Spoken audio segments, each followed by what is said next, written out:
ahabballahu qauman ibtalahum. Kata Nabi, jika Allah mencintai sebuah kaum, Allah akan uji mereka. Jadi iman sesuai dengan ujian sesuai dengan kadar keimanan. Makanya kalau antum tanya siapa orang paling diuji, Nabi Muhammad SAW. Ujiannya luar biasa. Saya ceritakan sebagian ujian Nabi SAW, biar antum tahu bahwasanya masuk surga tidak semudah yang dibayangkan. Perlu perjuangan. Nabi SAW lahir dalam kondisi yatim, sudah nggak punya bapak. Kemudian dia dipelihara di Taif bersama ibu susuannya. Kemudian diambil lagi oleh ibunya, bisa dari ibunya. Kemudian baru tinggal sama ibunya, ya, sampai dia berumur 6 tahun. Waktu dia umur 6 tahun, dia lagi sayang-sayangnya kepada ibunya. Dia baru bertemu dengan ibunya 2 tahun, karena dia tinggal di Taif sampai 4 tahun. Rasulullah SAW 2 tahun mau diambil sama ibunya. Halimah Sa'diyah melarang, jangan. Karena waktu Nabi bersama dia banyak keberkahan. Hanya ditahan sampai 4 tahun. Setelah 4 tahun baru diambil oleh ibunya. Kemudian ditinggal bersama ibunya. Lagi dia sayang-sayang sama ibunya. Suatu hari ibunya pergi ke kota Madinah, mengunjungi kerabatnya. Kemudian pulang menuju kota Mekah. Di tengah perjalanan suatu tempat namanya Abwa, ibunya meninggal di situ. Sakit kemudian meninggal dunia.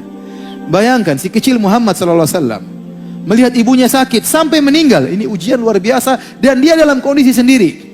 Ibunya tidak meninggal di Madinah tempat kerabatnya, atau tidak meninggal di Mekah tempat om-omnya. Seandainya meninggal di Mekah, tentu omnya akan datang. Om-omnya akan datang memeluk dia. Seandainya meninggal di Madinah, mungkin kerabatnya akan datang. Lagi safar di tengah perjalanan meninggal dunia. Abwa, umur 6 tahun, lihat ibunya sakit sampai meninggal, tidak ada keluarga sama sekali. Bayangkan bagaimana beratnya ujian Rasulullah SAW. Kemudian Rasulullah SAW tinggal bersama kakeknya sampai 8 tahun. Kemudian tinggal bersama pamannya Abu Talib. Abu Talib seorang yang miskin, sehingga Nabi SAW di antara kegiatannya mengembalakan kambing, membantu pamannya. Masih kecil Nabi kerja mengembalakan kambing, kambing milik orang, dapat kororit, sedikit upah untuk dia bantu pamannya. Kemudian akhirnya Rasulullah SAW pada usia 25 tahun menikah dengan seorang wanita, Khadijah radhiyallahu taala anha. Kemudian Nabi tinggal bersama Khadijah selama 25 tahun. Betapa cintanya Nabi kepada Khadijah sampai Nabi berkata, "Inni qad ruziktu hubbaha." Aku telah dianugerahi oleh Allah mencintai Khadijah. Kenapa Nabi begitu cinta sama Khadijah? Karena Khadijah wanita sangat soleha, istri sangat soleha. 25 tahun tidak pernah angkat suara di hadapan Nabi SAW. Luar biasa, 25 tahun tidak pernah angkat suaranya. Selalu sayang kepada Nabi. Teman curhat Nabi. Nabi di luar dimaki-maki sama orang musyrikin, dituduh orang gila, dituduh penyihir, dituduh dukun, dituduh majnun, dituduh macam-macam pembohong. Padahal Nabi dari, kalau kita katakan, dari nasab yang sangat tinggi, tetapi dituduh dengan dunia tidak. Dia butuh teman curhat. Di mana? Di rumahnya Khadijah radhiyallahu taala anha. Ini Nabi sangat cinta kepada Khadijah. Bagaimana patuhnya Khadijah waktu Nabi SAW pertama kali dapat wahyu. Nabi SAW tiba-tiba hubiba ilaihi al-khala. Rasulullah SAW ingin bersendirian. Maka dia minta izin sama istrinya, ingin berkhalwat pergi ke Gua Hira, minta bekal. Istrinya enggak, tanya macam-macam. Enggak, dia bikinkan bekal, dia kasih sama Nabi SAW, Nabi pergi. Bayangkan, Nabi naik sampai di atas, Nabi berdiam sana berhari-hari, bekal habis, Nabi pulang lagi, minta bekal lagi. Khadijah bikin lagi, subhanallah. Selamat jalan suamiku, pergi lagi, bekal habis, pulang lagi, minta kasih lagi, enggak protes. Enggak protes, subhanallah. Ya.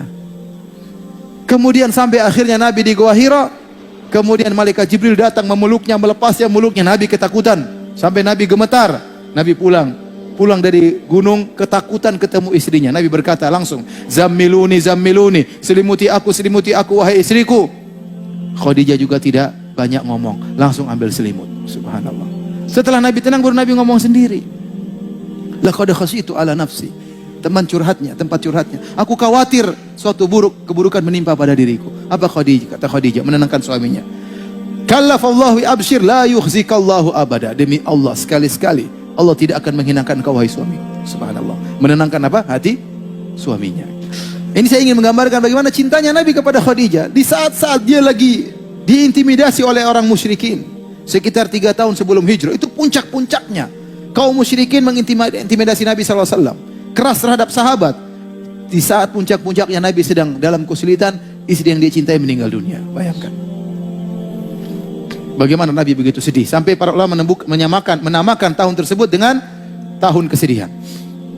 Tidak lain karena Nabi SAW mengalami kesedihan istrinya meninggal. Kemudian tidak lama pamannya Abu Thalib yang selama ini membela dia juga meninggal dunia. Ini ujian Nabi SAW.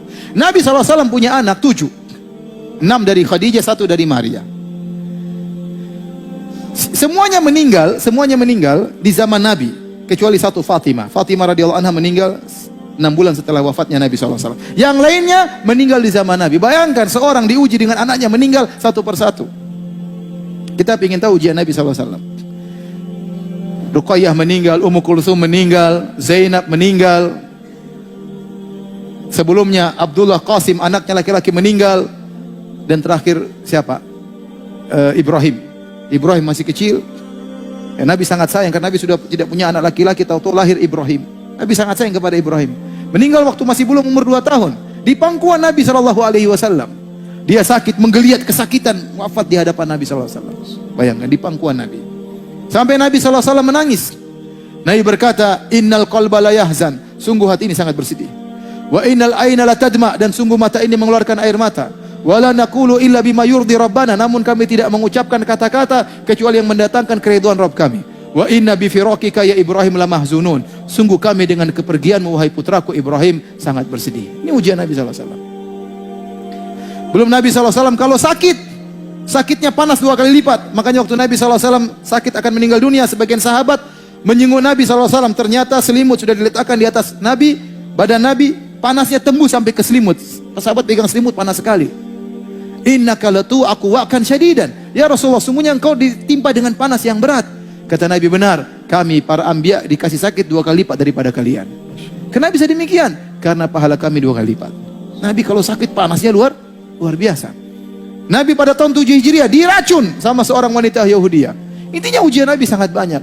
Ya, berdakwah dilempar sampai di Taif. Bayangkan waktu Nabi berdakwah di Taif. Nabi waktu keluar dari Taif dihina oleh orang-orang Taif. Bagaimana menghinanya? Dihadirkan anak-anak kecil sama orang gila menyambut Nabi keluar dari Taif. Kemudian dilempari sama kerikil. Itu cara mereka menghinakan seseorang. Sementara Nabi adalah cucu dari penguasa kota Mekah, cucunya Abdul Muttalib. Dihinakan seperti itu. Mereka tahu ini cucunya Abdul Muttalib. Nasabnya tinggi. Bukan diusir begitu saja, bukan orang yang disuruh anak kecil sama orang gila ngelempar. Ini penghinaan kepada Nabi. Nabi berjalan. Nabi tatkala perang Uhud sampai terluka, sampai darahnya keluar dari pipinya, sampai giginya patah, sampai Fatimah radhiyallahu anha ingin mencuci darah dari pipi Nabi, tidak berhenti-berhenti, sampai akhirnya ada suatu yang tumbuhan dibakar baru dimasukkan dalam lubang di pipi Nabi SAW baru berhenti darah. Jadi ujian sangat banyak ya. Ini menunjukkan bahwasanya seorang beriman semakin tinggi imannya, semakin banyak ujiannya. Makanya Imam Syafi'i rahimahullah taala punya satu syair yang menunjukkan dia banyak ujian. Meskipun dia tidak ungkapkan ujiannya apa, tapi dia berkata dalam syairnya, mihanuz zamani katsiratun la tanqadi wa sururuhu ya'tika kal a'yadi.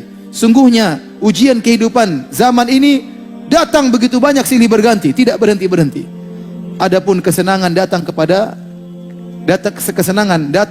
sesekali seperti hari raya. Hari raya cuma sekali-sekali. Ini menunjukkan Imam Syafi'i diuji dengan ujian yang sangat banyak. Rahimahullahu ta'ala.